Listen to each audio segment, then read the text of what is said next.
greetings to all the friends. முதல்ல பெரிய நன்றி, நீங்கள் எல்லோரும் காலையில் வந்து இந்த இணைப்பில் இணைஞ்சிருக்கிறீங்க in all the social media platforms. I thank all of you for joining in the social media platform. அதுக்காக நன்றியும் நான் தெரிவிச்சுக்கிறேங்க. நான் பெரும்பாலும் தமிழ்லேயே பேசுகிறேன், கொஞ்சம் ஆங்கிலத்திலையும் கலந்து பேசுகிறேன். சில விஷயம் உங்கள்கிட்ட பகிர்ந்துக்கணும், பேசணும். உங்களுக்கு தெரியும், கடந்த சில நாட்களாக பார்த்துக்கிட்டு இருக்கிறீங்க, அரசியலில், பேப்பரில், டிவியில் நிறைய என்னை பற்றி வருது. அது உங்களுக்கு கிளாரிஃபை பண்ணணும், பேசணும் அப்படிங்கிறதுக்காகத்தான். பாரதிய ஜனதா கட்சியில் ஆகஸ்ட் 25, 2020 டெல்லியில் இங்கே வந்து இணைஞ்சு தமிழகத்தில் தமிழக மக்களுக்காக ஒரு 6 ஆண்டு காலம் பணியாற்றுவதற்கு ஒரு பெரிய வாய்ப்பு, ஒரு பெரிய பாக்கியமாக நான் கருதுகின்றேன். இன்னைக்கு எந்த இடத்துல இணைஞ்சனோ அதே இடத்துல வந்து மரியாதையோடு, பண்போடு, அன்போடு என்னுடைய பாதை வேறு பாதையில் பயணம் செய்யணும். இலக்குகள் இன்னும் பெரிதாக இருக்கிறது, நிறைய மக்கள் இணைச்சு செயல்படணும். ஒரு புதிய அரசியலை, அடிப்படை கட்டமைப்பை மாற்றக்கூடிய அரசியலை உருவாக்க வேண்டும் என்கின்ற ஒரு எண்ணத்தோடு இன்னைக்கு வந்து ரொம்ப பண்போடு சொல்லிவிட்டு அதே இயக்கத்திலிருந்து வெளியே வருகின்றேன். இது தமிழர் பண்புன்னு கூட வச்சுக்கலாம். வெளியே சென்றாலும் கூட மரியாதையோடு சொல்லிவிட்டு செல்வது நம்முடைய பண்பு என்பதுதான் எனக்கும் இலக்கணமாக இருந்திருக்கிறது. இன்றிலிருந்து நம்முடைய ஒரு புதிய பாதை, ஒரு புதிய இயக்கம், ஒரு புதிய பொலிட்டிக்கல் மூமெண்ட், அடிப்படையிலிருந்து ஒரு புதிய பரிமாணத்தோடு, பார்வையோடு பார்க்கக்கூடிய ஒரு விதத்தில் தான் நம்முடைய மூமெண்ட்டை நம்ம ஆரம்பிக்கணும். நீங்கள் எல்லோரும் சேர்ந்து இணைஞ்சு அதை ஆரம்பிக்கணும் அப்படிங்கிறது என்னுடைய பெரிய ஆசைங்க. அதற்கு முன்பு சில விஷயத்தை சொல்லணும். என்னுடைய அரசியல் பாதை என்பது ரொம்ப வளைஞ்சு நெளிஞ்சு இங்கே வந்து உங்கள் முன்னாடி நின்றுட்டு இருக்கேன். இது ஈஸி பாத் கிடையாது. ஒரு கிராமத்தில் பிறந்து ஒரு சாதாரண குடும்பத்தில், விவசாய குடும்பத்திலிருந்து வந்து ஒரு காமன் மேன் அரசியலுக்கு வர்றதே நம்ம ஊரில் நாம் ஒதுங்கிக்குவோம், வரமாட்டோம். பட் அதே போல் என்னுடைய பாதையும் கூட 2009 கேப்டன் விஜயகாந்த் அவர்களுடைய கட்சியில் தேமுதிகவில் ஐஎம் லக்னோவில் படிக்கும் பொழுது ஒரு இன்டர்ன்ஷிப்பாக 3 மாத காலம் ஆரம்பித்து, அதன் பிறகு 10 ஆண்டு காலம் கழித்து பாரதிய ஜனதா கட்சியில் ஆரம்பித்து 6 ஆண்டுகள் பாரதிய ஜனதா கட்சியிலிருந்து இன்னைக்கு தனித்துவமாக நம்முடைய இயக்கத்தை மக்கள் முன்னாடி வைக்கணும், உங்கள் முன்னாடி வைக்கிறேன். 25 வயசில் எனக்கு அந்த இன்டர்ன்ஷிப் திரு விஜயகாந்த் அவங்ககிட்ட செய்கிறக்கு ஒரு பெரிய பாக்கியம். அன்னைக்கு அரசியல்னால் என்னன்னே தெரியாமல் ஒரு புதிய அரசியலை தமிழகத்தில் கொண்டு வர முடியுமான்னு யோசித்த தருணம். இன்னைக்கு வயது 42, கிட்டத்தட்ட 17 ஆண்டுகள் போராடிக்கிட்டே இருக்கிறேன். ஒரு புதிய பாதை உருவாக்க முடியுமா, ஒரு பெட்டர் பாலிடிக்ஸ், ஒரு பெட்டர் சொசைட்டி கொண்டு வர முடியுமா. அதே நேரத்தில் நிறைய யூகங்கள், நிறைய பேர் நிறையா சொல்கிறனால இதே டெல்லியில் ஆகஸ்ட் 24, 2020 பிஜேபியில் இணைய வரும்பொழுது சூப்பர் ஸ்டார் ரஜினிகாந்த் அவங்க எனக்கு ஃபோன் பண்ணாங்க. எனக்கும் அவருக்குமான நட்பு கிட்டத்தட்ட நான் பதவியிலிருந்து வந்த பிறகு ஒரு நட்பு. நிறைய அவர்கிட்ட பேசுவேன். அவருடைய அரசியல் பாதை எப்படி இருக்கணும் அப்படின்லாம் பேசியிருக்கேன். அப்போ திரு சூப்பர் ஸ்டார் அவர்கள் இங்கே டெல்லியிலிருந்து திரும்ப வரணும், அவருடைய இயக்கத்தில் இணைய வேண்டும் என்ற வேண்டுகோளை ஆகஸ்ட் 24 ஒரு நாளைக்கு முன்னாடி பிஜேபியில் சேரும் பொழுது வைத்த பொழுது 3 விஷயம்தான் என் கண் முன்னாடி இருந்துச்சுங்க. தமிழ்நாட்டுக்கு எது நல்லது, அது எந்த மாற்று கருத்தும் இல்லை. சூப்பர் ஸ்டார் அரசியலுக்கு வர்றது தான் தமிழ்நாட்டுக்கு நல்லது. சூப்பர் ஸ்டாருக்கு என்ன நல்லது, அவர் அரசியலுக்கு வராமல் இருக்கிறது தான் அவருக்கு நல்லது. கோவிட் காலகட்டத்தில் அவருக்கு இருக்கக்கூடிய உடல் பிரச்சனைகள், அதையே பார்த்துக்கணும். முதல்ல அவர் ஆரோக்கியமாக சந்தோஷமாக இருக்கணும். அண்ணாமலைக்கு எது நல்லது, பாரதிய ஜனதா கட்சியில் இணைகின்றேன் என்கின்ற வாக்குறுதியை திரு சந்தோஷ் ஐயா கிட்ட கொடுத்தேன், ஒரு ப்ராமிஸ் கொடுத்தேன். அதை பிரேக் பண்ணக்கூடாது அப்படிங்கிறதுல நான் தெளிவாக இருந்தேன். ஸோ 3 கான்ஃப்ளிக்ட் இங்கே இருக்கும் பொழுது, ஸோ ஒரு நாள் இந்த கட்சியில் இணைவதற்கு முன்பாகவே முழு கான்ஃப்ளிக்ட்.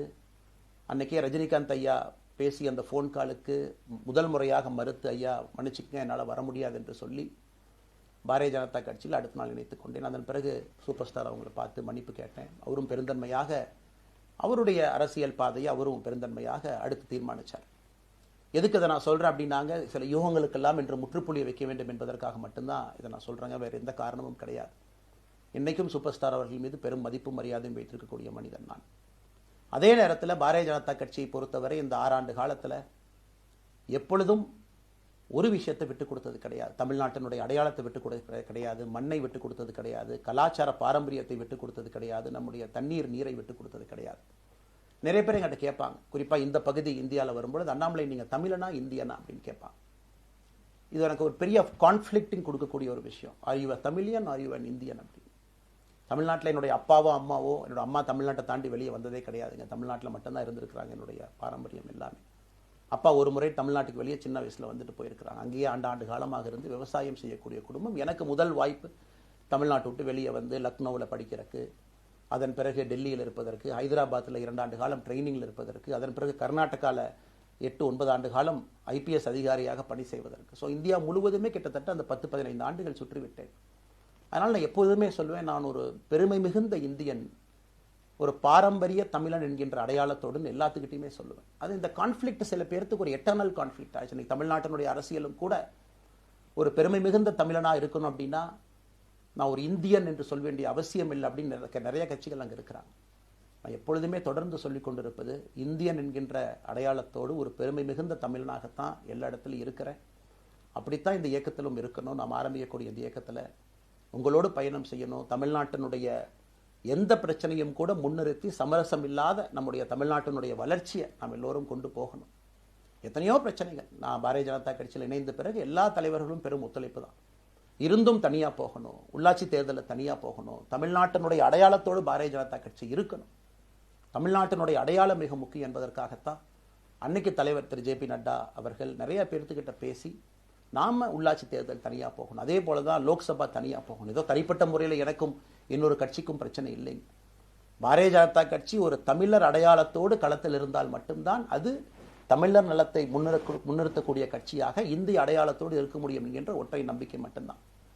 டங்ஸ்டன் பிரச்சனையாக இருக்கட்டும், அதை கத்தி கூச்சல் போடாம அதை பொறுமையாக ஒரு இடத்திற்கும் சென்று நம்முடைய கட்சி அதை நம்ம சரி செஞ்சு கொடுத்தோம்.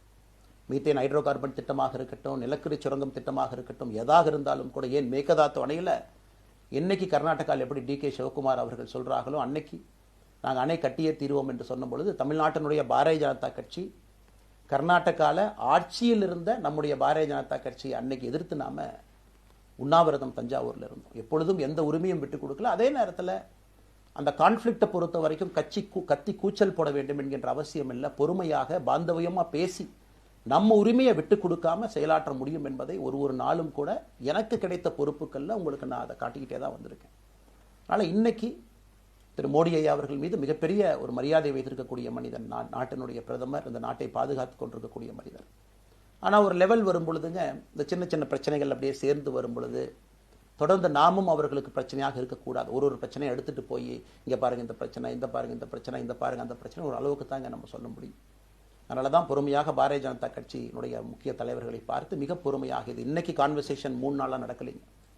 இதை கிட்டத்தட்ட நான் 1 ஆண்டு காலமாக பாரதிய ஜனதா கட்சியினுடைய தலைவர்கள்ட்ட சொல்றேன். 18 மாதங்களாக எனக்கு இருக்கக்கூடிய கருத்து வேறுபாடுகளை மிக பொறுமையாக, வெளியில கத்தி கூச்சல் போடாம மிக பொறுமையாக 18 மாதங்களாக எல்லா இடத்துலையும் சொல்லிக்கிட்டே வர்றேன். டிசம்பர் 4ஆம் தேதி பாரதிய ஜனதா கட்சிக்கு சொன்னேன், நான் கட்சியிலிருந்து வெளியே செல்ல இருக்கின்றேன், இன்னைக்கே உங்களை நான் தயார்படுத்த விரும்புகிறேன், அதனால் நீங்கள் நாளைக்கு நான் எடுத்தோம் கவுத்தன் ஒரு முடிவெடுப்பதாக நீங்கள் நினைக்கக்கூடாது. டிசம்பர் 4, 2024 25 பாரதிய ஜனதா கட்சிக்கு சொல்லியிருந்தேன். தேர்தல் பணியை முடித்துவிட்டு செல்ல வேண்டும் என்று சொல்லியிருந்தார்கள். அதுவும் இந்த கட்சியினுடைய ஒரு உண்மை தொண்டனாக கட்சி சொல்லியிருக்கிறாங்க, தேர்தல் பணியை முடித்துவிட்டு மே கடைசி வரை நம்முடைய பணியை செய்துவிட்டு தான் வெளியே வரணும் அப்படின்னு. அடுத்து நாம் என்ன செய்ய போறோங்க? அடுத்து நாம் இதெல்லாம் பேசிட்டோம், பழச பேசிட்டோங்க, இருந்ததை பேசிட்டோம். அடுத்து ஆனந்தமாக அன்போடு தமிழ்நாட்டில் ஒரு அரசியல் இயக்கத்தை நாம் துவங்க இருக்கின்றோம். இது அரசியல் இயக்கமா கட்சி இல்லையா அப்படின்னு நீங்க யாரும் கேட்கவே வேண்டாம். கண்டிப்பாக தமிழகத்தில் அடுத்து நடக்கக்கூடிய தமிழகத்தினுடைய பொது தேர்தலில் நம்முடைய கட்சி போட்டியிடும், அதில் எந்த மாற்று கருத்தும் இல்லை. அதற்கு நம்ம தயார் பண்ணணும், நிறைய லீடர்ஸை தயார் பண்ணணும், நிறைய கேடர்ஸை வாலண்டியர்ஸை தயார் பண்ணணும், உத்வேகத்தோடு தயார் பண்ணணும், அவங்களுக்கு அந்த ஸ்கில் செட்டை நம்ம உருவாக்கி கொடுக்கணும். அதற்கு கொஞ்சம் நேரம் ஆகும். நாம் அது ஒரு இயக்கமாக ஆரம்பித்து நிறைய மனிதர்களை உள்ளே கொண்டு வந்து அவர்களுக்கு சில இடத்துல அரசியலை சொல்லிக் கொடுத்து எல்லா தரப்பட்ட மனிதர்களையும் உள்ளே கொண்டு வந்து, ஏன்னா பாரதிய ஜனதா கட்சியினுடைய தலைவராக பொறுப்பேற்ற பிறகு நான் முதல்ல போய் ஆசீர்வாதம் யார்கிட்ட வாங்கினாங்க, சமீபத்தில் மறைந்த நல்ல கண்ணையாகிட்ட தான். இன்னைக்கு மண் சார்ந்த அரசியலை முன்னெடுக்கணும், நல்ல மனிதர்களுடைய கொள்கைகள் உள்ள கொண்டு வரணும், எல்லா மனிதர்களையும் உள்ளடக்கிய அரசியலை நாம் முன்னிறுத்தணும். டெக்னோக்ராட்ஸ் பெருமளவில் நமக்குள்ள வரணும், பெருமளவில் நமக்குள்ள டெக்னோக்ராட்ஸ் வரணும். இன்னைக்கு அமெரிக்கா போகிறோம், யூரோப் போகிறாங்க, போய் நமக்கே எவ்வளோ பெருமையாக இருக்குது. ஒரு மிகப்பெரிய நிறுவனம் நிவிடியா எடுத்துக்கங்க, மைக்ரான் எடுத்துக்கங்க, சாம்சங் எடுத்துக்கங்க, இன்டெல் எடுத்துக்கங்க, அங்கே இருக்கக்கூடிய இன்ஸ்டாகிராம், ஃபேஸ்புக், கூகுள், ஆல்பபெட் பார்க்கும் பொழுது வைஸ் பிரசிடென்ட்னு பார்த்தீங்கன்னா ஒரு தமிழன் அங்கே உட்கார்ந்துருக்கிறான். இந்தியன் என்கின்ற அடையாளத்தோடு அங்கே ஒரு தமிழன் அமர்ந்திருக்கின்றார். என்னுடைய கனவு உங்கள் பல பேர்த்த போல அவர்களெல்லாம் திரும்ப இங்கே வந்து அரசியலில் ஏதோ ஒரு விதத்தில் கான்ட்ரிபியூட் பண்ணுறதுக்கு நம்முடைய இயக்கமும் நம்முடைய வருகின்ற காலத்தில் நம்ம ஆரம்பிக்கக்கூடிய கட்சியும் அதற்கு உறுதுணையாக இருக்கணும். அத்தனை டேலண்ட்டை ரிஃபைன் பண்ணி நம்ம கொண்டு வரோம். தமிழ்நாட்டினுடைய வளர்ச்சிக்கு எல்லோரையும் நம்ம பயன்படுத்தணும். இதில் எங்கேயுமே கூட நான் பெரிது நீ பெரிது என்று இருப்பதை விட ஒரு வளர்ந்த பாரதம், இந்தியா உலகத்தில் மிக முக்கியமான இடத்துல அந்த பாரதம் வந்து அமரும் பொழுது முதன்மை மாநிலமாக தமிழகத்தை கொண்டு வந்து நிறுத்த வேண்டிய பொறுப்பு நமக்கு இருக்கு. அதற்கு நம்முடைய பொலிட்டிக்கல் கிராமர், பொலிட்டிக்கல் லாங்குவேஜ் எல்லாமே நம்ம மாற்றணும். நம்ம பேசக்கூடிய விஷயம். அடுத்து இன்னொன்று கேட்குறாங்க, நான் கமெண்ட் வர அப்படியே நான் பேச ஆரம்பிக்கிறேன். தமிழ்நாட்டில் இன்னைக்கு ஒரு அரசியல் கட்சி வேணுமான்னு கேட்டிங்கன்னா கண்டிப்பாக வேணும். அதில் எந்த மாற்று கருத்தும் இல்லை. காரணம், ஒரு கடைக்கு போய் நாம் ஒரு டூத் பேஸ்ட்டோ ஒரு அரிசியோ ஒரு பருப்போ வாங்கினா கூட 10 கடை ஏறி இறங்கி எங்கள் அம்மா அதெல்லாம் பார்த்து, விலையை பார்த்து, தரத்தை பார்த்து, பொருளை பார்த்து அத்தனை முறை வாங்கித்தான் பார்ப்பேன். ஏன்னா அது நம்ம உடம்புக்குள்ளே போகிற விஷயம். ஆனால் அரசியல் கட்சி இன்னைக்கு எத்தனையோ கட்சிகள் இருந்தாலும் கூட என்னுடைய நம்பிக்கை, நம்முடைய நம்பிக்கை, வருகின்ற காலத்தில் நம்முடைய அரசியல் இயக்கம் கட்சியாக மாறும் பொழுது மக்கள் அந்த தரத்தை பிரித்து பார்ப்பார்கள். தலைவர்கள் எப்படிப்பட்டவர்கள்? நாம எல்லோருமே காமன் மேன் பொலிட்டீஷியன்ஸ். பக்கத்து வீட்டுக்காரங்க மாதிரி தான் மக்கள் நம்மளை பார்க்க போறாங்க. தூரத்திலிருந்து நாம் கை காட்ட போவது கிடையாது. ஏன்னா நாம் யாரும் அப்படிப்பட்ட குடும்பத்திலிருந்து வரவில்லை, அப்படிப்பட்ட வளர்ப்பு நமக்கு இல்லை, நாம் யாரும் அப்படி இல்லை, தமிழனுடைய கலாச்சாரமும் பண்பாடும் இல்லை. அதெல்லாம் கூட நம்முடைய அரசியல்ல முதல் நாள்ல இருந்து கல்ட் பாலிடிக்ஸ்ல இருந்து நம்ம வெளியே வரணும். அரசியல் மாற்றம்னு சொல்றாங்க, ஆனால் அதே கல்ட் பாலிடிக்ஸ். நாம அதில் இருக்க போறது இல்லை. கல்ட் பாலிடிக்ஸ்ல இருந்து வெளியே. அண்ணாமலை என்ன பிறந்த நாளா 10 பேர் கொண்டாடணுமா? அதனாலதான் நம்ம பிறந்த நாள் அன்னைக்கு எதுவுமே நம்ம செய்யல. என்னுடைய பிறந்தநாள் என்பது உங்கள் பிறந்த நாளை போல ஒரு நாள். நான் அரசியல் வருவதை என் பிறந்த நாளை எப்பவுமே கொண்டாடினது கிடையாது. அரசியல் வந்ததுக்காக சில பேர் போஸ்ட் அடிச்சு ஒட்டுறா. அந்த கலாச்சாரத்தையும் உடைக்க வேண்டும் என்பதற்காகத்தான் நேற்று நம்ம எதுவுமே பேசலைங்க, இன்னைக்கு நம்ம பேசுறோம். இந்த கல்ட் பாலிடிக்ஸ்ல இருந்து வெளியே வரணும். ஒரு காமன் மேன் பாலிடிக்ஸை முன்னிறுத்தணும். சமரசம் இல்லாத கொள்கை இருக்கக்கூடிய இயக்கமாக அது கட்சியாக முன்னாடி வரணும். அவ்வளவு குவாலிட்டியான லீடர்ஸை நம்ம பில்ட் பண்ணணும். ஒரு முதலமைச்சர் தமிழகத்தை மாற்ற முடியுமான்னு கேட்டீங்கன்னா கண்டிப்பா முடியாது. முதலமைச்சர் இருக்கக்கூடிய 35 கேபினெட் அமைச்சர்கள் மாற்ற முடியுமான்னு கேட்டா கண்டிப்பா முடியாது. 234 சட்டமன்ற உறுப்பினர்கள் மாற்ற முடியுமான்னு கேட்டா முடியாது. 39 பாராளுமன்ற உறுப்பினர்கள் மாற்ற முடியுமான்னு கேட்டீங்கன்னா முடியாதுங்க. அவர்களோடு உள்ளாட்சி பிரதிநிதிகளாக இருக்கக்கூடிய கிட்டத்தட்ட 30,000க்கும் மேற்பட்ட பிரதிநிதிகள், பஞ்சாயத்து தலைவரிலிருந்து ஆரம்பித்து கவுன்சிலரிலிருந்து ஒரு கார்பரேஷன் கவுன்சிலரிலிருந்து மேயரிலிருந்து, நம்முடைய நோக்கம் எல்லா இடத்துலையும் கிளீன் பாலிடிக்ஸ் கொண்டு வரும், எல்லா இடத்துலையும் கிளீன் கவர்னன்ஸ் கொண்டு வரும், எல்லா இடத்துலையும் ஹானஸ்ட், எஃபிஷியன்ட், கேபபிள், வேலையை செய்து முடிக்கக்கூடிய திறன் படைத்த தலைவர்கள் அங்கே கொண்டு வந்து வைக்கணும். அதே நேரத்தில் பாலிடிக்ஸ் என்பது ஒரு ஃபேமிலிக்கு மட்டுமல்ல, தொடர்ந்து நாம மட்டும் இருப்போம் அப்படி இல்லைங்க. நம்ம இயக்கம் கட்சியாக மாறும் பொழுது உங்கள்கிட்டலாம் பேசி நம்ம டேர்ம் லிமிட் கொண்டு வரோம். நாம் ஒரு வித்தியாசமான கட்சினா எல்லோருக்கும் வாய்ப்பு கொடுக்கணும். 140 கோடி மக்கள் வசிக்கக்கூடிய அந்த நாட்டில், தமிழகத்தில் கிட்டத்தட்ட 8 கோடி பேர்த்துக்கு நாம் இருக்கோம். 5.5 கோடிக்கு மேற்பட்ட வாக்காளர்கள் இருக்கும் பொழுது எல்லோரையும் அரசியலுக்கு வாய்ப்பு கொடுக்கணும். டேர்ம் லிமிட் கொண்டு வரணும். எத்தனை முறை எம்எல்ஏவாக இருக்கணும், எத்தனை முறை எம்பியா இருக்கணும், எல்லோருக்கும் அது பொருந்தும், எனக்கும் அது உட்பட. The permanent leaders, permanent MLAs, permanent ministers, permanent MPs, அதை நம்ம உடைக்க போறோம். அது எந்த மாற்று கருத்தும் இல்லை. அது என்னை ஆரம்பித்து முதல் மனிதனாக இந்த இயக்கத்தில் இணைத்துக் கொண்டிருக்கக்கூடிய என்னை, ஒரு சாதாரண ஒரு மனிதராக என்னை ஏற்றுக் கொண்டிருக்கக்கூடிய ஒரு காமன் மேன் என்னை ஆரம்பித்து எல்லோருக்கும் இது பொருந்தும். இதை நாம இந்த இயக்கம் கட்சியாக மாறுகின்ற முதல் நாள்ல நம்ம சொல்ல போறோம். No chair is permanent for anybody. அதில் நம்ம ரொம்ப தெளிவாக இருக்கின்றோம். புதியவர்கள் வரணும், வந்துகிட்டே இருக்கணும், வந்துகிட்டே இருக்கணும். It should flow like a water. New ideas வரணும், அந்த ஸ்ட்ரீம் போய்கிட்டே இருக்கணும். நம்மை தாண்டி இந்த இயக்கம் நிற்கணும். This movement should stand beyond us, not in name but in purpose and pursuit of excellence. இதெல்லாம் ஏதோ அண்ணாமலை அப்படிங்கிற பேர் கிடையாதுங்க. அதனால தான் ரொம்ப யோசிச்சு நாம கொண்டு வந்திருக்கோம். www.vetheleader.org அப்படிங்கிற அமைப்பு ஏற்கனவே 2020 நாங்கள் எல்லாம் சேர்ந்து ஆரம்பித்த அமைப்பு. நான் பேசி முடிச்சோன்னா அந்த லிங்க் உங்களுக்கு லைவா வந்துடும். vetheleader.org-ல நீங்க உங்களை வாலண்டியரா இன்னைக்கு பொலிட்டிக்கல் ஒரு மூவ்மெண்ட்ல உங்களை நீங்க நினைச்சுக்கணும். நாம எல்லோரும் ஒன்று சேர்ந்து பேசுவோம். அதனாலதான் இன்னைக்கு கோயம்புத்தூர்ல இன்னொரு அறிவிப்பும் கூட கொடுக்கணும். எல்லாத்தையும் டைரக்டா எப்படி நம்ம பாலிடிக்ஸ்குள்ள கொண்டு வர போறோம். APJ Abdul Kalam centre for ethics and politics, APJ Abdul Kalam ஐயாவுடைய பேரில் கோயம்புத்தூர்ல வீத லீடர்ஸ்க்கு கீழே நாம பாலிடிக்ஸ்ல எத்திக்ஸ்க்காக ஒரு சென்டர் ஆரம்பித்து வருகின்றவங்க எல்லாமே இதுக்குள்ள ட்ரெயின் ஆகி தான் வெளியே வருவாங்க. உள்ளாட்சி தேர்தலில் நிற்கிறாங்க, they will get trained, come and stand in local body election. MLA election நிற்கிறாங்க, they will get trained, they will come and stand in election. அவங்க எங்க நின்னாலும் கூட ஒரு ப்ராசஸ்ல நாம் அவங்கள ட்ரெயின் பண்ணி, அவங்கள ஷேப் பண்ணி, ஒரு கம்யூனிட்டியினுடைய நீட்ஸ் அண்டர்ஸ்டாண்ட் பண்ணி அரசியல் செய்யக்கூடிய மனிதர்களாக நாம் அவங்கள கொண்டு வர போறோம். நாம் யாருக்கும் போட்டி கிடையாது. ஆளுங்கட்சி இருக்கு, நிறைய எதிர்கட்சி இருக்கு, எல்லோரும் இருக்கட்டும், சந்தோஷமா இருக்கட்டும், அவங்கவுங்க கொள்கையை சொல்லட்டும். நம்முடைய கொள்கையும் வருகின்ற காலத்தில் நம்ம எல்லோரும் இணைஞ்சு நம்ம கொள்கையை சொல்ல போறோம்.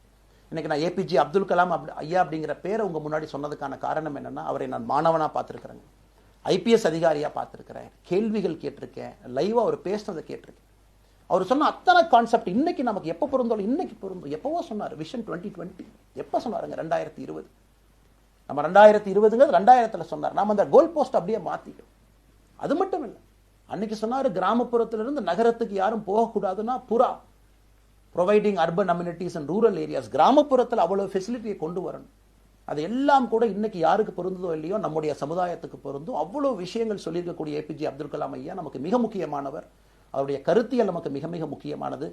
ஒரு தேசிய மனிதராக, பெருமை மிகுந்த தமிழனாக வாழ்ந்து மறைந்திருக்கக்கூடிய ஒரு அற்புதமான மனிதர். நிறைய நம்முடைய தலைவர்கள் இருக்காங்க. அத்தனை கொள்கைகளும் வேண்டும்.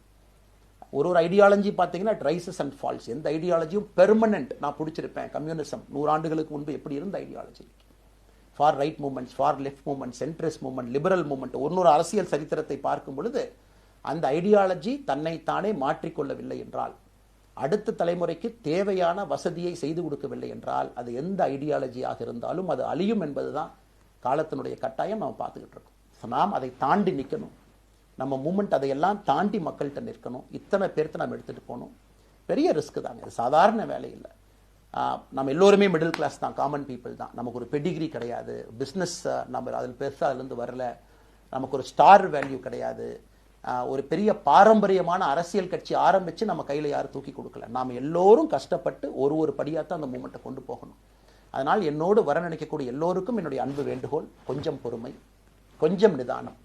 ஏன்னா ஒரு செங்கல் எடுத்து வைக்கும் பொழுது அது ஐடியலிசத்தோடு வைக்கிறோம், நேர்மையோடு வைக்கிறோம். தமிழகத்திற்கு ஒரு மாற்றத்தை கொடுக்க வேண்டும் என்கின்ற நோக்கத்தில் அந்த செங்கலை வைக்கும் பொழுது அந்த செங்கலுக்கு கியூரிங் ஆகிறதுக்கு ஒரு டைம் வேணும். அந்த செங்கல் பிடிமானத்தோடு நிற்கணும். அதன் பிறகுதான் அந்த பில்டிங் நிற்கும். இல்லாட்ட அடிக்கக்கூடிய புயல் காட்டுக்கு சாயக்கூடிய பில்டிங்கை நம்ம கட்ட போகிறது இல்லைங்க. அதனால் எல்லோருக்கும் நிறைய பேர் மெசேஜ் போடுறீங்க, மாற்றுக் கட்சியில் இருக்க உடனே கிளம்பி வரட்டுமான். எல்லோரும் சந்தோஷம். wetheLeader.org எல்லோரும் இணைஞ்சு இயக்கமாக அது விரைவில் சரியான நேரத்தில் நாம் அந்த மசில், ஜிம்முக்கு போனால் கூட நேரடியாக 50 கிலோ தூக்க முடியாதுங்க, 10 கிலோலேருந்து 50 கிலோவுக்கு போவோம். நாம் அந்த மசிலை பில்டு பண்ணி அந்த மெட்டில் ஃபைபரை நம்முடைய தோழர்களுக்கு நம்ம பில்டு பண்ண உடனே அது பொலிட்டிக்கல் பார்ட்டியாக அது மாறும். அதுவரை பொறுமை பொறுமை பொறுமை. அவசரமாக ஒரு வெயிட்டை தூக்கி முதுகு பிடிச்சி கால் பிடிக்கிறத விட சரியாக ஒரு திசையிலும் அதை கொண்டு போய் இதை பக்காவான முறையில் நம்ம அதை செய்வோம். அதனால் இன்றிலிருந்து நம்முடைய wetheLeaders.org அதில் மூமெண்ட் நம்ம ஆரம்பிக்கிறோம். கோயம்புத்தூரில் ஏபிஜே அப்துல் கலாம் ஐயாவோட பேரில் centre for ethics and politics அதை உருவாக்குறோம். உள்ளாட்சி தேர்தலுக்கு நிறைய மனிதர்களை இங்கிருந்து நம்ம அனுப்புகிறோம். அவங்க உள்ளாட்சி பிரதிநிதிகளாக வர்றாங்க. குட் பாலிட்டிக்ஸை நம்ம சொல்லிக்கிட்டே வர்றோம். அதனால தான் நான் அடிக்கடி சொல்லுவாங்க, நாம மாறுவோம், மாற்றம் தானாக நடக்கும். ஸோ அதனால தான் நம்முடைய இந்த மூமெண்ட்டினுடைய கொள்கையே மாறுவோம், மாற்றுவோம். Let us also change to bring change. இந்த ரெண்டையும் செய்வோம். யாரும் இதுவும் வன்மம் கிடையாது. அதே நேரத்தில் நம்முடைய சமூக வலைதளத்தில் இருக்கக்கூடியவங்க நான் வாரியர்ஸ்னு சொல்லிங்க, you are the change agents. என்னை பொறுத்தவரை ஒரு மாற்றத்தை கொடுக்கக்கூடியவங்க நீங்கள். சண்டை களத்தில் சண்டை போடுறது நம்ம வேலை இல்லைங்க, மாற்றத்தை கொடுக்கக்கூடியது நம்முடைய வேலை. கடந்து வந்த பாதையை திரும்பி பார்க்கும் பொழுது கொஞ்சம் சந்தோஷத்தோடு, அதே நேரத்தில் யாரெல்லாம் கைப்பிடிச்சு இவ்வளோ தூரம் கூட்டிகிட்டு வந்தாங்களோ அவர்களுக்கு நன்றி உணர்வோடு, நம்ம முன்னாடி செல்லக்கூடிய பாதை இதுவரை வந்த பாதையிலிருந்து கொஞ்சம் மாறுபட்டு இருந்தாலும் நம்முடைய அனுபவத்தை வைத்து அதற்காக யாரையும் திட்டி தீர்க்கணும்னு அவசியம் இல்லை. சமூக வலைதளத்தில் நாம் ரொம்ப ரெஸ்பான்சிபிளாக இருப்போம். தமிழ்நாட்டில் இன்றைக்கி இருக்கக்கூடிய பிரச்சனை, என்ன கமெண்ட் வேணாலும் யார் வேணாலும் போடலாம், பேசலாம், மைக்கே முன்னாடி இருக்குது, நான் பேசிட்டு போயிடுவேன்னு நினைக்கிறீங்க. பாதிக்கப்படுறவங்க பின்னாடி ஒரு குடும்பம் இருக்குது, குட்டி இருக்குது, குழந்தை இருக்குது, அவங்களுக்கும் ஒரு தனி அடையாளம் இருக்குது. அது என் சைட்லேருந்து தெரியாமல் ஏதாவது தவறு நடந்திருந்தாலும் கூட, என்னை ஆதரித்து செய்பவர்கள் ஏதாவது தவறு செய்திருந்தாலும் கூட அதற்காக இந்த நேரத்தில் நான் மன்னிப்பும் கேட்டுக்கிறேன். இப்போ இருந்து நம்முடைய பாதை, முன்னாடி செல்லக்கூடிய பாதை என்பது மக்களுக்கான பாதை, ஒரு பாசிட்டிவான பாத். காமன் மேன் பாலிட்டிக்ஸை நம்ம பில்ட் பண்ணுறோம், ஃபவுண்டேஷனோடு மேலே வரப்போகிறோம். தமிழ்நாட்டை எல்லா இடத்திலும் கூட கீழிருந்து மேலே வரை அந்த மாற்றத்தை கொண்டு வர போகிறோம். அதனால தான் நான் இன்ஸ்டாகிராம் லைவ்ல வந்தேன். ஒரு புதிய தலைமுறையை நம்ம அரசியலுக்குள்ள கொண்டு வரணும். அவங்களை ஒதுக்கி வைக்க முடியாது. ஏன் அப்படி ஓட்டு போடுறாங்க, ஏன் அப்படி ஓட்டு போடுறாங்க கேட்க முடியாது. They are hungry for change. மாற்றம் வேண்டும் என்று துடித்துக் கொண்டிருக்கின்றார்கள். உடனே நடக்கணும். யூரோப்பியன் கண்ட்ரி போறாங்க, டூர் பார்க்குறாங்க, சோஷியல் மீடியா பார்க்குறாங்க. தமிழ்நாட்டில் ஏன் நாளைக்கு காலையில் நடக்கலைங்க? அதே நேரத்தில் நம்முடைய பெரியவர்கள் எத்தனையோ பேர் நான் பார்க்குறேன். வயசான நம்முடைய பெரியவர்கள் நடந்து போறது கூட இன்னைக்கு ஒரு பார்க் நமக்கு கிடையாது. சாயந்தரம் ஆனந்தமா இத்தனை காலமாக உழைத்து விட்டு வீட்டில் இருக்கிறாங்க. ஓய்வெடுக்கக்கூடிய நேரத்தில் கூட ஒரு கிரீன் ஸ்பேஸ் அர்பன் ஏரியாவில் கிடையாது, ரூரல் ஏரியாவில் கிடையாது. இத்தனை 60 ஆண்டு காலம் இந்த நாட்டில் வாழ்ந்தும் கூட கடைசி 20 ஆண்டுகள் நிம்மதியாக இருப்பதற்கான கட்டமைப்பை நம்ம உருவாக்கல. ஸோ எல்லாத்தையும் நம்ம யோசிக்கணும். ஒரு பக்கம் ஜென்சி, ஜென் ஆல்ஃபா யூத் இருக்காங்க, அந்த வேகத்துக்கு தீனி போடணும். இன்னொரு பக்கம் வயதான பெரியவர்கள், முதிர்ச்சி அடைந்தவர்கள், பக்குவப்பட்டவர்கள் இருக்கிறாங்க. அவங்களுடைய கடைசி காலத்தை பக்குவமாக வாழ்வதற்கான வசதியை நாம் ஏற்படுத்தி கொடுக்கணும். அதனால் ரொம்ப நேரம் நான் பேசிக்கிட்டே போலீங்க. அதனால் நிச்சயமாக வருகின்ற காலத்தில் நிறைய பேசுவோம், நிறைய விஷயங்களை நாம் பேசுவோம், நிறைய விஷயங்களை பகிர்ந்து கொள்வோம். அதனால் நிச்சயமாக நமக்கு நல்லது நடக்கும். இன்னொரு கேள்வி கேட்டிருக்கீங்க, ஏன்னா நான் பேச பேச அது அப்படியே மேலே வந்துட்டு இருக்கேன், எனக்கு இது புதுசுங்க, அப்படியே நானும் மேனேஜ் பண்ணி பேசிகிட்டு இருக்கேன். உங்களுக்கும் பிரதமருக்கும் இருக்கக்கூடிய முடிவு, நம்முடைய பிரதமர் மோடி அவர்கள் நம்முடைய பிரதமர், அந்த கௌரவம் இருக்கும். ஆனால் பாரதிய ஜனதா கட்சியிலிருந்து ஒரு விஷயத்தை நம்ம டிஸ்அக்ரி பண்ணுறோன்னா கம்பீரமாக ஸ்ட்ரெயிட்டாக நம்ம டிஸ்அக்ரி பண்ணுவோம். 3 மொழி கொள்கை சமீபத்தில் கொண்டு வந்திருக்கக்கூடிய டைம் டேபிளில் மாற்றம் 2029 தான் 9ஆம் கிளாஸ் பசங்க 3வது மொழியை படிச்சிருக்கூடாது, 2020 மாற்றிய பொழுது நான் குரல் கொடுத்தேன். அதில் எந்த மாற்று கருத்தும் இல்லை. நாம் அப்போஸ் பண்ணுறதுக்காக யாரையும் அப்போஸ் பண்ண மாட்டாங்க, எதிர்ப்பதற்காக நம்முடைய அரசியல் கிடையாது.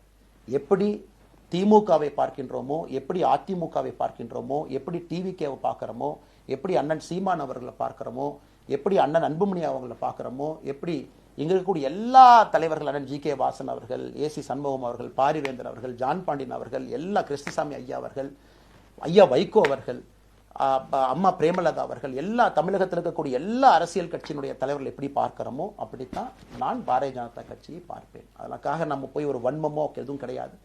கட்சி அவங்க கொள்கையை அவங்க முன்னிறுத்த போறாங்க, நம்ம இயக்கத்தினுடைய கொள்கை, நம்ம கட்சியினுடைய கொள்கையை நம்ம முன்னிறுத்த போறோம்.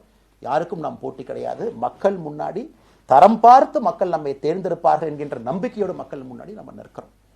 அடுத்து இன்னொரு கேள்வி கேட்டீங்க, அமித்ஷாஜி அவங்கள நீங்க பார்த்தீங்க, போட்டோலாம் வந்துச்சு, என்ன விஷயம் அப்படின்னு. அமித்ஷாஜிட்டையும் அமித்ஷா அவர்கள்ட்டையும் ரொம்ப பொறுமையாக போய் நான் சொன்னேன், இந்த மாதிரி எக்ஸ்பிளைன் பண்ண நான் போகணும். அதே நேரத்தில் நான் யாரிடமும் சண்டை போட்டு விட்டு தமிழகத்தில் உட்காந்து ஐ எம் ரிசைனிங் ஃப்ரம் பார்ட்டின்னு அனுப்புகிற ஆள் நான் கிடையாது, எனக்கு அது பழக்கமும் கிடையாது. வந்து நேராக உங்கள் கண்ணை பார்த்து சொல்லிட்டு, சில தவறுகள் இருந்தாலும் அதையும் சொல்லிவிட்டு போகக்கூடியதான் என் பண்பு. அதை நாகரீகமாக செய்ய முடியும் என்று நினைக்கின்றேன் என்று சொல்லிவிட்டு தான் வெளியே வந்தேன். அப்படி தான் ஒரு தலைவர்கிட்டையும் பண்ணேன். அதை நாம் எப்பொழுதுமே பண்ணுவோம். நாகரிகமான அரசியலை முன்னெடுப்போம். சமூக வலைதளத்தில் ஆபாசம் வேண்டாம், சமூக வலைதளத்தில் நல்லதை பேசுவோம். எல்லோரும் அவங்கவுங்க இடத்துல தமிழ்நாட்டு மக்களுக்கு நல்லது பண்ணட்டும். பொறுமை பொறுமை பொறுமை. கடைசியாக இந்த வார்த்தையை திரும்ப நான் பயன்படுத்துகிறேன். பில்டிங் கட்டுறோம், கீழிருந்து கட்டுறோம், அதை சரியான முறையில் கட்டி எடுத்துகிட்டு போகணும். நம்புங்க, கூட இருங்க. 42 ஆண்டுகள் வளைவிஞ்சு நெலிஞ்சு சுற்றி இன்னைக்கு இந்த இடத்துல உங்கள் முன்னாடி வந்து உட்கார்றேன். நிச்சயமாக நம்ம எல்லோரும் சேர்ந்து ஒரு பெரிய புரட்சியை, மாற்றத்தை தமிழகத்திற்காக, ஒரு பாரத நாட்டுக்குள்ள, இந்திய நாட்டுக்குள்ள முதன்மை மாநிலமாக தமிழகத்தை கொண்டு வருவது மட்டும்தான் நம்முடைய குறிக்கோள். வேறு எதுவும் நம்முடைய குறிக்கோள் கிடையாது. அதற்காக நம்முடைய வாழ்வை அர்ப்பணிப்போம். காத்து கொண்டிருக்கக்கூடிய எல்லோருக்கும், கேட்டுக்கொண்டிருக்கக்கூடிய எல்லோருக்கும் உங்களுடைய பொறுமைக்கு நன்றி தெரிவித்து மறுபடியும் சொல்லிக் கொள்கின்றேன், மாறுவோம், மாற்றுவோம். மிக்க நன்றி, வணக்கம்.